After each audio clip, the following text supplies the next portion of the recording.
Good morning students. आज हम 9th class का सेकंड चैप्टर का पार्ट 2.3 करने जा रहे हैं, रूस में समाजवाद। ठीक है,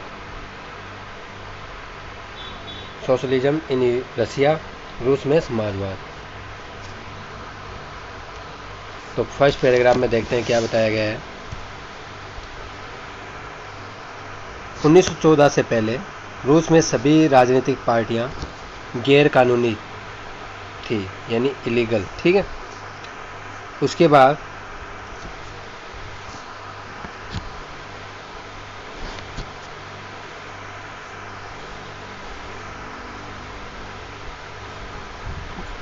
जो मार्क्स के विचार को मानने वाले समाजवादियों ने 1898 में Russian social democratic workers party का गठन किया था। यानी रसिया में सोशल डेमोक्रेटिक वर्कर्स पार्टी का क्या है, 1898 में जो सोशलिस्ट, जो समाजवादी वर्कर थे, उन्होंने क्या है मिलकर एक मार्क्सवादी जो विचार थे उन पर आधारित एक पार्टी का गठन किया। ठीक है, उसके बाद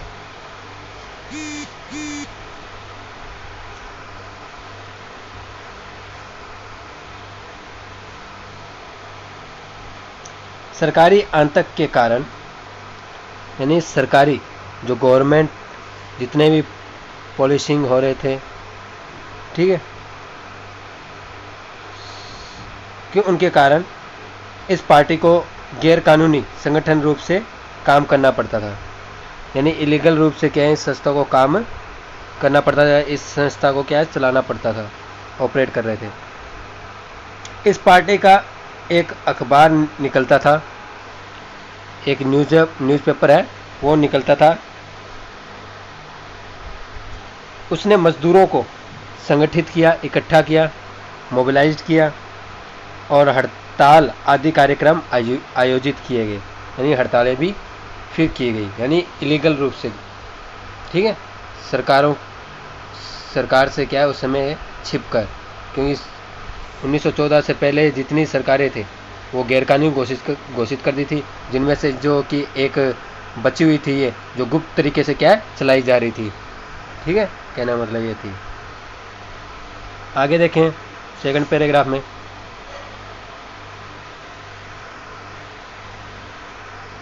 कुछ रूसी समाजवादियों को लगता था, कुछ रूसी समाजवादी जो थे वो महसूस करते थे या उन्हें लगता था कि रूसी किसान जिस तरह समय समय पर ज़मीन बांटते हैं उससे पता चलता है कि वह स्वाभाविक रूप से समाजवादी भावना वाले लोग हैं। यानी जिस प्रकार जो रूसी किसान थे वो अपना क्या है, किसान अपनी ज़मीनों को जिस प्रकार आपस में बांटते थे, तो इनमें ऐसा लगता था कि उसमें स्वाभाविक रूप से क्या है समाजवादी भावना है। इसीलिए जो किसान लोग थे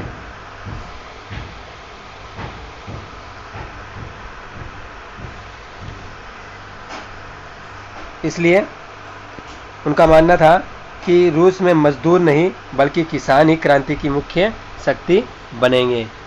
इसलिए उनका मानना था कि वहाँ के वर्कर नहीं बल्कि वहाँ के किसान ही क्या है उस क्रांति का असली ताकत है या बल है। ठीक है, और वे क्रांति का नेतृत्व करेंगे। क्या करेंगे, वो इस क्रांति में भाग लेंगे और इस क्रांति का नेतृत्व करेंगे। रूस बाकी देशों के मुकाबले ज़्यादा जल्दी समाजवादी देश बन जाएगा। और क्या बन जाएगा, जल्दी समाजवादी राष्ट्र बन जाएगा। उसके बाद 19वीं सदी के आखिर में रूस के ग्रामीण इलाकों में समाजवादी काफ़ी सक्रिय हो गए, एक्टिव हो गए। ठीक है, 19वीं सेंचुरी में क्या हो गए, समाजवादी लोग जो देहाती इलाकों के साइड गए वो ज़्यादा एक्टिव हो गए, सक्रिय हो गए, इसमें भाग ज़्यादा लेने लग गए, पार्टिसिपेट। ठीक है, इन गतिविधियों में। फिर उन्होंने सन 1900 में उन्होंने सोशलिस्ट रिवॉल्यूशनरी पार्टी का गठन कर लिया, एक नई पार्टी का निर्माण किया और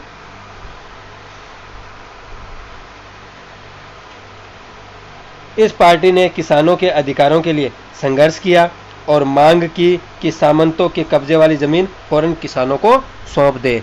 ठीक है, जो नोबल जो शाही लोग हैं उनके अधीन अंडर में जो ज़मीन है वो वापस किसको तो सौंप दे, वो किसानों को सौंप दे। उनकी ये डिमांड थी, इस पार्टी के द्वारा मुद्दा उठाया गया। फिर आगे देखें,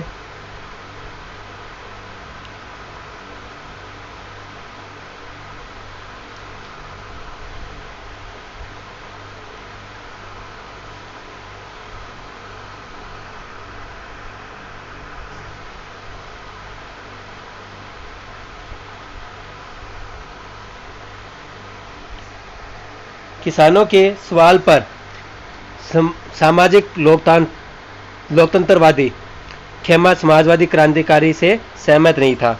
यानी कहने का मतलब यह है कि जो समाजवादी सामाजिक जो लोकतंत्रवादी थे वो डिसएग्रीड हो गए। किससे? सोशलिस्ट जो समाजवादी क्रांतिकारी जो किसान थे उनसे, क्यों उनके जो विचार थे वो आपस में मिल नहीं रहे होंगे। उसके बाद लेकिन देखें तो यहाँ पर एक अहम भूमिका निभाने वाला व्यक्ति लेनिन था। लेनिन ने महसूस किया या मानना था कि किसानों में एकजुटता नहीं है। क्या नहीं है? ये यूनिटी नहीं है उनमें, ग्रुप में, और वे बंटे हुए हैं। कुछ किसान गरीब थे तो कुछ अमीर थे, कुछ गरीब थे तो कुछ अमीर थे। उसके बाद कुछ मजदूरी करते थे तो कुछ पूंजीपति थे जो नौकरों से खेती करवाते थे। क्या करवाते थे? नौकरों से काम करवाते थे, खेती करवाते थे।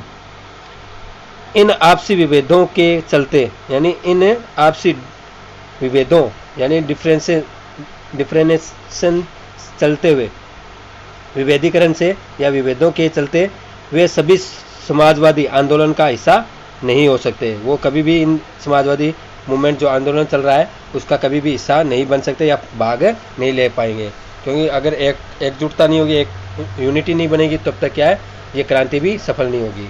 ये लेनिन का कहना था। उसके बाद देखें थर्ड पैराग्राफ में, संगठनिक रणनीति के सवाल पर पार्टी में गहरे मतभेद थे। यानी कहने मतलब उनमें जो पार्टी थी उनकी रणनीति में बहुत ज़्यादा क्या थे, जो सवाल थे वो उनमें मतभेद थे। ठीक है, उनमें बहुत ज़्यादा पार्टी में मतभेद आपसी चल रही थी। फिर क्या है,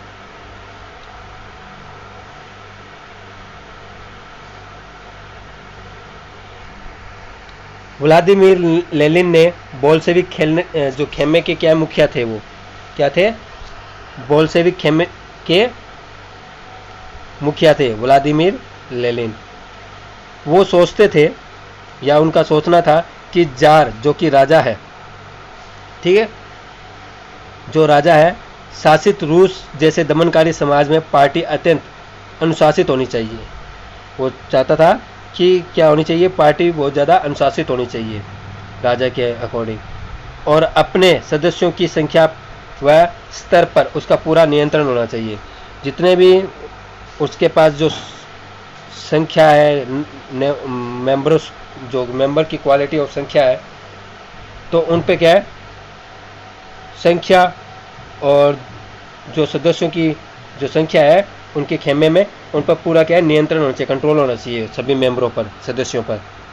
और दूसरे में देखें तो दूसरा खेमा जो कि मोन्सेविक था, वो मानता था कि पार्टी में सभी को सदस्यता दी जानी चाहिए। यानी पार्टी में क्या है, हर एक मेंबर को क्या है, सदस्यता देनी चाहिए। ठीक है, उनका ये मानना था। आगे देखें, टर्बुलेंट टाइम द 1905 रिवॉल्यूशन।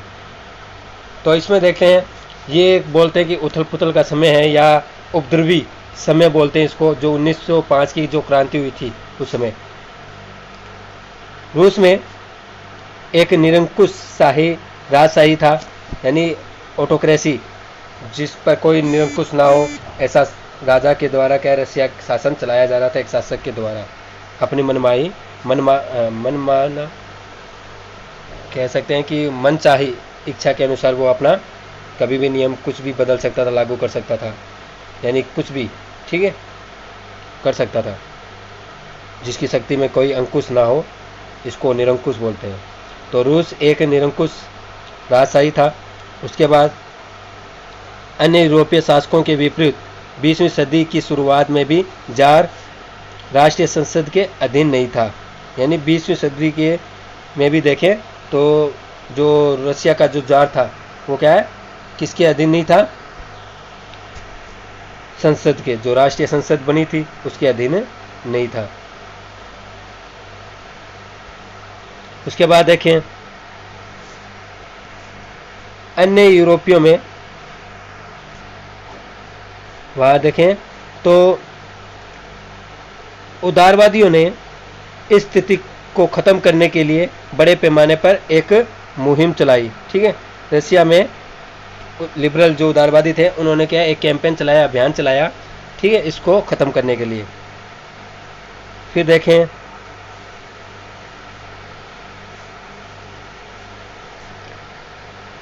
(1905) की क्रांति के दौरान उन्होंने संविधान की रचना के लिए सोशल डेमोक्रेट और समाजवादी क्रांति को साथ लेकर चले। ठीक है, और क्रांति को साथ लेकर किसानों और मजदूरों के बीच काफ़ी काम किया। किसके बीच? किसानों और मजदूरों के बीच भी। कहने का मतलब है कि उन्होंने सामाजिक जो 1905 में की क्रांति के दौरान उन्होंने संविधान की रचना की, ठीक है, कॉन्स्टिट्यूशन की, और रचना के लिए सोशल जो सामाजिक गणतांत्रिक और समाजवादी क्रांतिकारी, ठीक है, को साथ लेकर किसानों और मजदूरों के साथ बीच की काफ़ी दोनों के बीच में काम किया, दोनों को एकजुट करने का साथ में। फिर उसके बाद रूसी साम्राज्य के तहत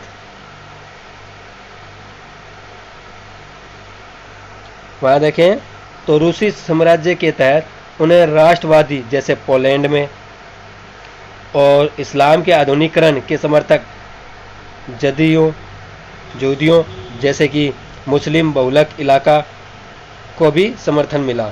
इन दोनों इलाकों का क्या है, उनको समर्थन मिला। ठीक है, फिर नीचे वाले पैराग्राफ में देखते हैं। रूसी मजदूरों के लिए 1904 का साल बहुत बुरा रहा। क्या रहा? बहुत बुरा रहा, बैड। ठीक है, फिर उसके बाद देखें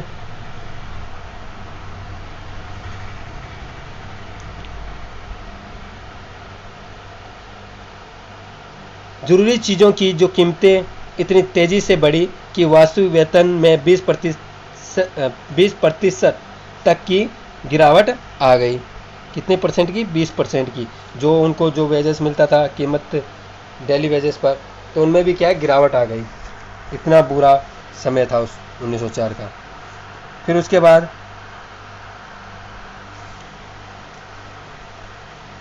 उसी समय मजदूर संगठनों की सदस्यता में तेजी से वृद्धि हुई। ठीक है, फिर उसके बाद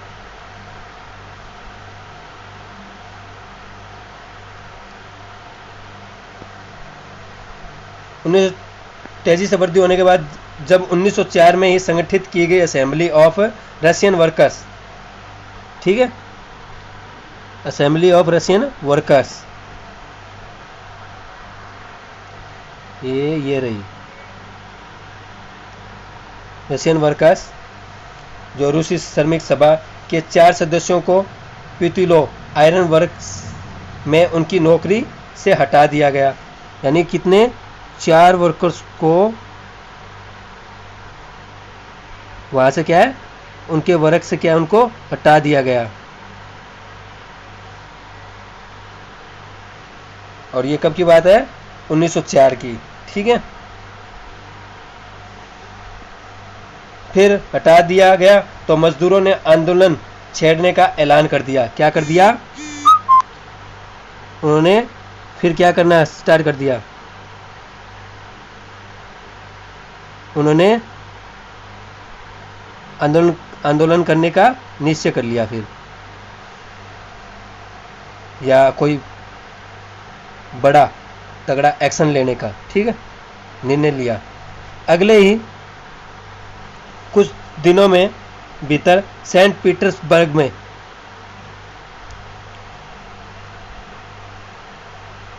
1,10,000 से ज़्यादा मजदूर काम के घंटे घटाकर 8 घंटे किए जाने, वेतन में वृद्धि और कार्य स्थितियों में सुधार की मांग करते हुए हड़ताल पर चले गए। यानी उन्होंने क्या एक बड़ा सा आंदोलन उन 4 मजदूरों के साथ साथ हड़ताल करना स्टार्ट कर दिया और उन्होंने मांग रख दी कि हमारी 1,10,000 मजदूरों ने हड़ताल कर दिया सेंट पीटर्सबर्ग में, और उन्होंने डिमांड रखी कि हमारा जो वर्किंग डे है, जो हावर्स पाली का समय 8 घंटा किया जाए, हमारा जो वेजेस है उसमें सुधार हो, जो डेली, ठीक है, तनख्वाह मिलती है, और वे वर्कर्स की जो कंडीशन है स्थिति में भी सुधार होना चाहिए। तो ये सारी कंडीशन रखी गई, ठीक है, स्थिति, और जब ये सारी मांगें मानी जाएगी तभी हम काम पर आएंगे। तो रूस में ऐसे क्या है, मजदूरों के द्वारा क्रांति की जाने लग गई। फिर उसके बाद देखें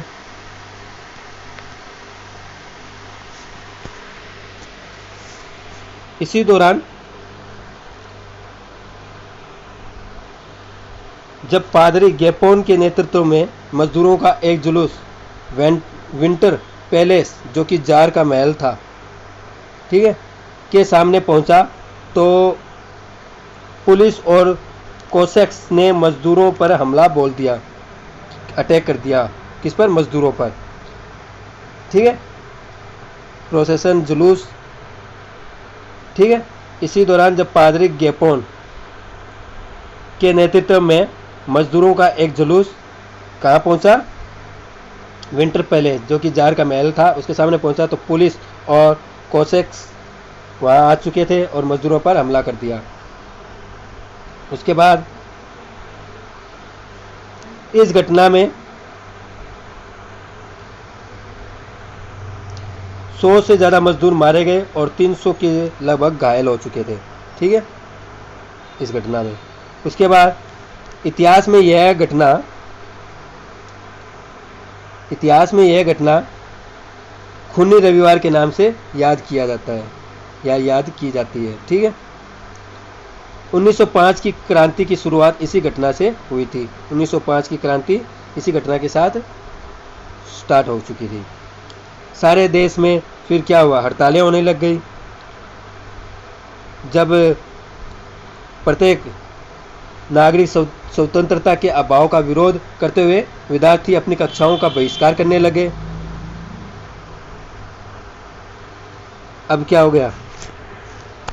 हर जगह देखें तो कंट्री साइड हो चाहे शहर हो, हर जगह क्या स्ट्राइक, हड़तालें होने लग गई, और हर जगह क्या क्लोज्ड, बहिष्कार किया गया, बंद कर दिया गया, बंद का आह्वान किया गया। स्टूडेंट्स है, उन्होंने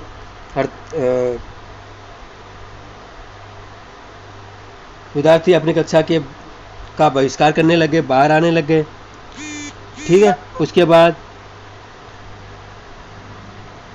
तो विश्वविद्यालय भी बंद कर दिए गए, ठीक है, क्लोज्ड, यूनिवर्सिटीज भी क्लोज कर दी गई।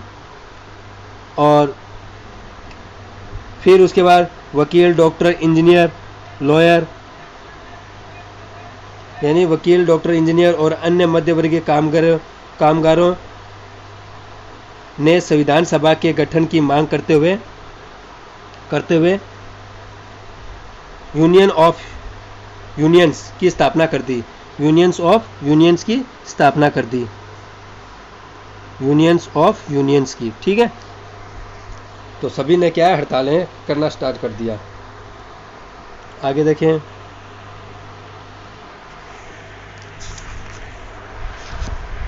उसके बाद 1905 की क्रांति के दौरान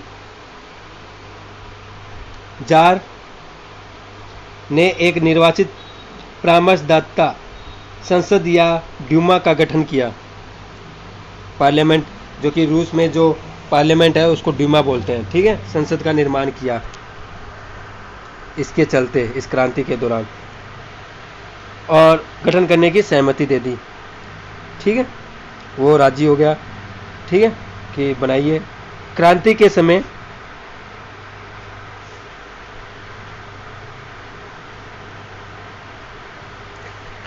समय कुछ दिन तक फैक्ट्री मजदूरों की बहुत सारी ट्रेड यूनियनें और फैक्ट्री कमेटी भी अस्तित्व में रही। यानी कहने मतलब सारे क्या है, एकजुट हो गए अब, और क्रांति करने में यूनिटी दिखा रहे थे। किसके प्रति? जार के प्रति, राजा के प्रति। 1905 में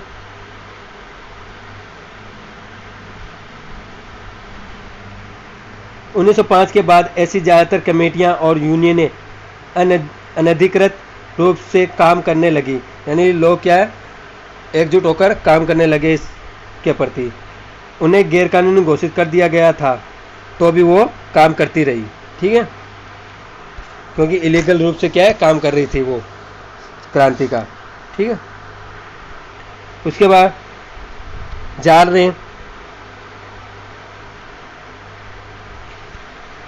ने पहली ड्यूमा को मात्र 75 दिन के भीतर और पुनर्निर्वाचित दूसरी ड्यूमा को 3 महीने के भीतर ही बर्खास्त कर दिया।